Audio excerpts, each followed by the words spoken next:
Hi అండి. Coffee పౌడర్‌తో ఎప్పుడైనా కేక్‌ని ప్రిపేర్ చేశారా? ఈ కేక్ అన్నది చాలా టేస్టీగా ఉంటుందండి. ఎప్పుడు కాఫీ పౌడర్‌తో కాఫీయే కాకుండా కొంచెం డిఫరెంట్‌గా ఇలా కేక్‌నైతే ప్రిపేర్ చేయండి. దానికన్నా ముందు ఇంకా ఎవరైనా కొత్త వాళ్ళు మన ఛానల్‌ని చూస్తూ ఉంటే ప్లీజ్ సబ్స్క్రైబ్ చేసుకోండి. సో, నేనిక్కడ ఒక టీ స్పూన్ వరకు కాఫీ పౌడర్‌ని అయితే ఇలా జల్లించి తీసుకున్నానండి. దాంట్లోని పచ్చిపాలని ఒక పావు కప్పు వేసి మంచిగా కలుపుకోవాలి.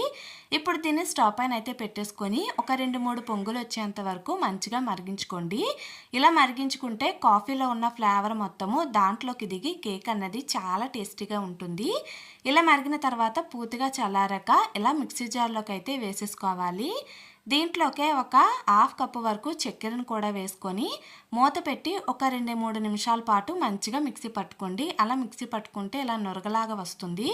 దాంట్లోకి మనము ఒక పావు కప్పు వరకు నార్మల్ ఆయిల్ అయితే వేసుకొని మళ్ళీ ఒక నిమిషం పాటు మిక్సీ పట్టేసుకోవాలండి. అలా మిక్సీ పట్టుకుంటే కొంచెం తిక్కగా అవుతుంది. దాన్ని ఇలా ఒక బౌల్లోకి వేసుకొని ఒక కప్పు మైదాని కొంచెం కొంచెంగా వేసుకుంటూ ఉండలేమీ లేకుండా చక్కగా కలిపేసుకోవాలి.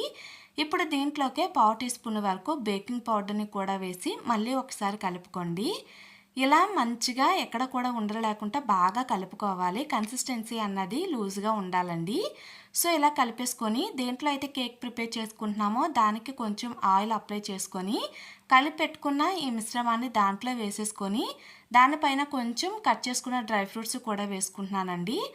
మీరు ఇష్టం లేకపోతే స్కిప్ చేసేయొచ్చు. ఇలా వేసుకొని వీడియోలో చూపిస్తున్న విధంగా నేనైతే ఇక్కడ ఒక పెద్ద పాత్ర లాంటిది పెట్టుకొని మధ్యలో ఇలా కొంచెం స్టాండ్ లాంటిది పెట్టి పైన ఈ కేక్ బౌల్ అయితే పెట్టి మూత పెట్టుకొని 25 నిమిషాల నుంచి 30 నిమిషాల పాటు మీడియం హీట్లో ఉడికించుకుంటే సరిపోతుందండి. చక్కగా ఇలా ఉడికిపోతుంది. అంతే అండి. చల్లారిన తర్వాత తీసుకొని ఒక్కసారి తినండి. చాలా సాఫ్ట్‌గా చాలా టేస్టీగా ఉంటుంది. నచ్చితే లైక్ చేసి సబ్స్క్రైబ్ చేయడం మర్చిపోకండి.